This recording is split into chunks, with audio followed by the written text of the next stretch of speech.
많은 분들이 이제 특히 미혼이시라면 결혼에 대한 되게 고민이 많으실 거 아니에요.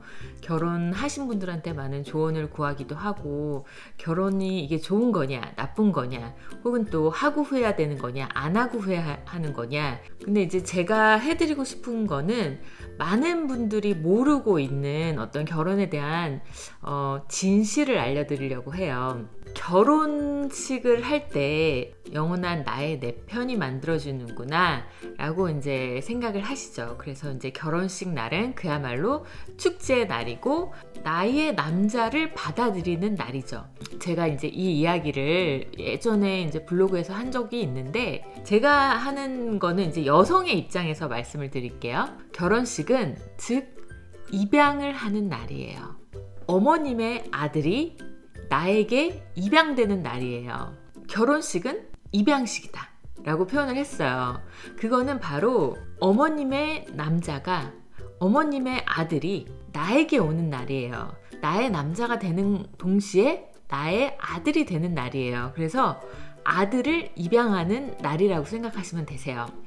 그래서 어머님도 꽤 많이 속상해 하시잖아요. 내가 그동안 우리 아들을 이렇게 금주오겹 좋은 거 먹이고 좋은 교육시키고 오냐오냐 하면서 이렇게 좋은 환경에서 내가 키웠는데, 이제 그 아들을 다른 여자에게 줘야 되니까 어머님도 솔직히 많이 속상하실 거예요. 결혼식이 끝나면 그때서부터는 이제 같이 살게 되는 거잖아요.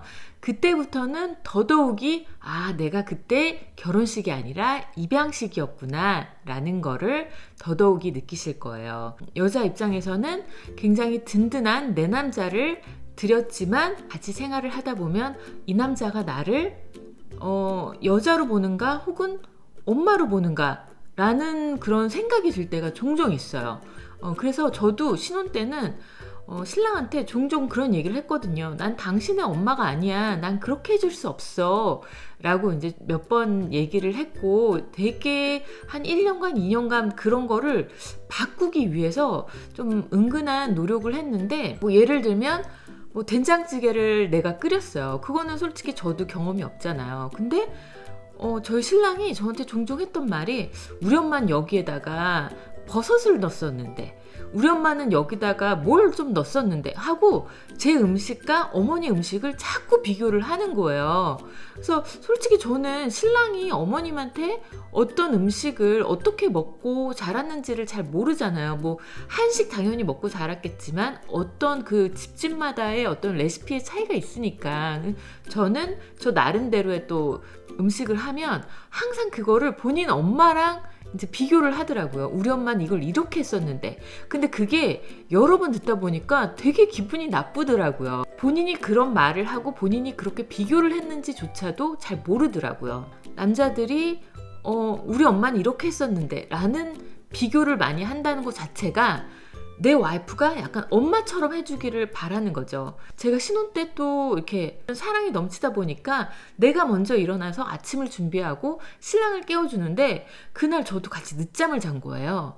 그래서 신랑을 먼저 못 깨워줬어요. 깜짝 놀라가지고 자기가 늦었어 막 이러면서 신랑을 깨웠더니 저한테 막 짜증을 내는 거예요. 왜 자기를 안 깨웠냐 이거죠. 근데 뭐 결혼해가지고 누가 누구를 깨워줘야 된다 이런 법칙은 없잖아요. 근데 꼭 막 초등학교 아이들이 엄마 자기 지각하면 막 엄마한테 짜증내듯이 저한테 막 그렇게 짜증을 내는 거예요. 자기 왜 안 깨워줬냐고. 그리고 막 자기 늦었잖아 막 이러면서.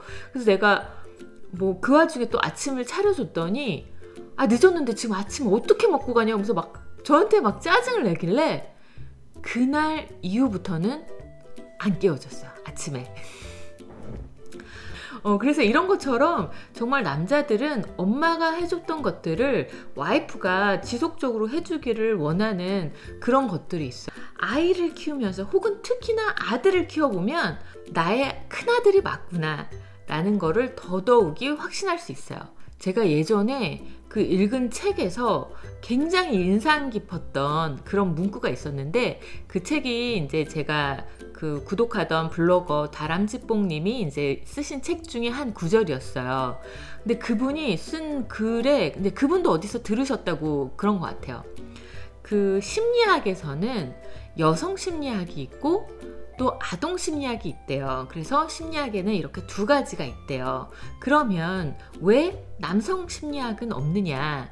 그 이유는 남성 심리학은 아동 심리학하고 동일하기 때문에 남성 심리학이 따로 있지 않는 거라는 글을 제가 읽었어요. 그 글을 읽는 순간 되게 빵 터졌지만 굉장히 공감이 되는 거예요. 아마 이 결혼 생활을 하시면 하실수록 굳이 남성 심리학을 몰라도 내가 아동 심리학을 알면 내 남자를 이해할 수 있구나 라는 거를 또 느끼실 수 있으실 거예요. 또 하나 제가 알려드릴 진실은요, 시어머니, 즉 우리 신랑의 어머니, 그 어머님은 자기 아들에 대해서 잘 몰라요. 내 아들은 말이 없고 무뚝뚝한 아들이라고 생각을 하세요. 또한 아들도 엄마에 대해서 너무 몰라요. 그러니까 엄마를 여자로 생각하지 않는 경우가 되게 많아요. 그러니까 엄마는 그냥 엄마로 생각하고 여자의 심리를 가지고 있는 그런 존재라고 생각을 못하는 것 같아요. 그동안 나한테 해준 것처럼 똑같이 내 여자한테도 해줄 거라고 생각을 해요. 우리 엄마는 생선 대가리와 꼬리만 좋아하는 줄 알아요. 그리고 왜냐하면 우리 엄마는 그거 안 좋아한다고 하면서 나한테 늘 살이 많은 몸통만 줬거든요. 그래서 우리 엄마는 정말 생선 꼬리를 좋아하는 줄 알고 생선 머리를 좋아하는 줄 알아요. 그러니까 우리 엄마가 정말로 뭘 좋아하는지를 잘 모르는 경우가 되게 많아요. 그래서 며느리가 접하는 시어머니와 아들이 알고 있는 엄마와 이게 갭이 굉장히 커요. 넌 우리 엄마에 대해서 잘 몰라 라고 하는 말이 나오는 것 같고, 또 며느리 입장에서는 자기는 자기 엄마를 잘 모르는 것 같아 라는 말이 나오는 거예요. 그래서 제가 보기에는 어머님도 아들에 대해서 잘 모르고 아들도 본인 엄마에 대해서 서로가 서로를 잘 모르는 경우가 참 많더라고요. 그 점을 잘 아셔야 되세요. 결혼할 사람하고는 대화가 잘 돼야 된다라는 얘기를 많이 하잖아요. 대화가 잘 통하는 사람을 선택해서 결혼을 했는데 결혼 생활을 해서 서로 이제 얘기를 하다 보면 대화가 안 돼요. 근데 그거는요, 원래 대화가 안 됐던 사람인 거예요. 결혼 전에 연애 때는 그 상대방이 일방적으로 내 이야기를 들어줬고 내 의견을 받아준 거예요. 그때는 그게 진정한 대화가 아니었던 거죠. 일방적인 어떤 대화였던 거예요. 근데 이제 결혼을 해서 신랑이 일방적으로 내 얘기만을 들어주지는 않죠. 이제는 본인의 의견도 내세우죠. 그렇기 때문에 그때부터 이제 대화가 안 된다고 생각을 하는 거예요. 원래가 대화가 안 됐던 거였는데 연애 때만 잠깐 대화가 된 것처럼 착각을 했던 거죠. 왜냐하면 내 얘기를 많이 들어줬고 내 의견을 많이 수렴해줬기 때문이죠. 마지막으로 또 몰랐던 진실을 제가 알려드릴게요. 배우자를 선택했을 때 많은 분들이 모르고 계시는 것들이 있어요. 그건 뭐냐면 바로 배우자를 선택했을 때에 딸려오는 서비스예요. 그 서비스는 내가 받겠다 안 받겠다 라고 선택할 수 있는 게 아니고 무조건 따라오는 1+1 같은 그런 서비스예요. 그 서비스는 바로 시댁 식구예요. 시댁 식구. 어머님, 아버님, 직계가족, 그리고 그 외에 어떤 친인척까지. 그러니까 이건 어떻게 보면 1+1이 아니라 1+10? 이 서비스가 정말 뚜껑을 열어봐야지 알 수 있기 때문에 내가 꽝이 걸렸는지 혹은 복권이 당첨됐는지 이거는 뚜껑을 열어봐야지 알 수 있는 서비스예요.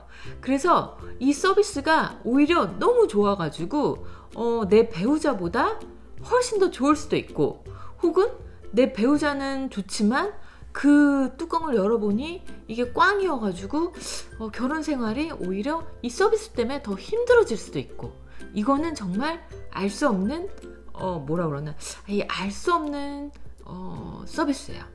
알 수 없는, 이걸 뭐라고 표현해야지?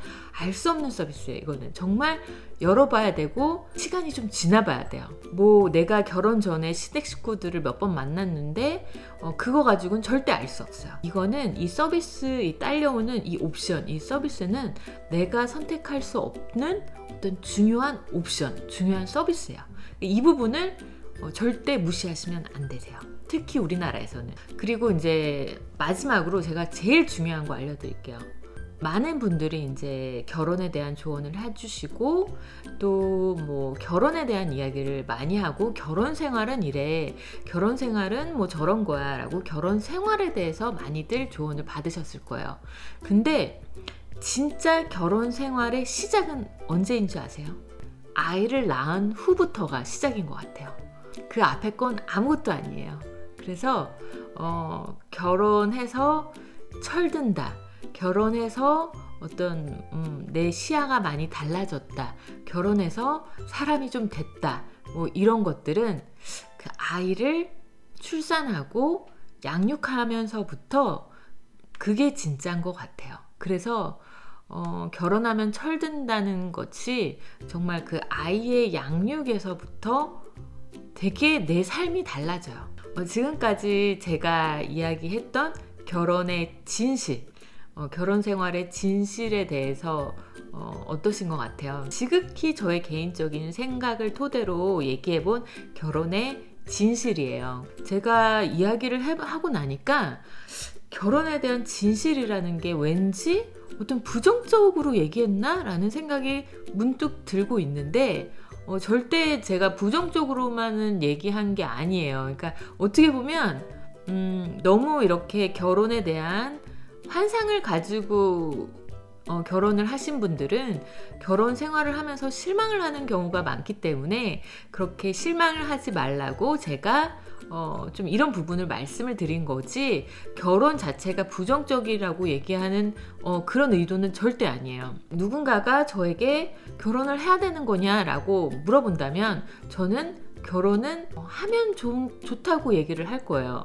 결혼이 필수는 아니지만 결혼은 좋은 것 같아요. 내가 어떻게 보면 우물 안의 개구리였던 내가 정말 큰 세상을 볼 수 있는 그런 기회인 것 같아요. 그래서 결혼이라는 거는 저는 되게 긍정적으로 생각하는 사람 중에 한 사람이기 때문에 절대 제가 부정적인 면을 두각시키려고 한 얘기는 아니고 지극히 개인적인 의견이니까 그냥 참고만 해주세요. 오늘 영상이 재미있으셨으면 구독과 좋아요 눌러주시면 안 될까요?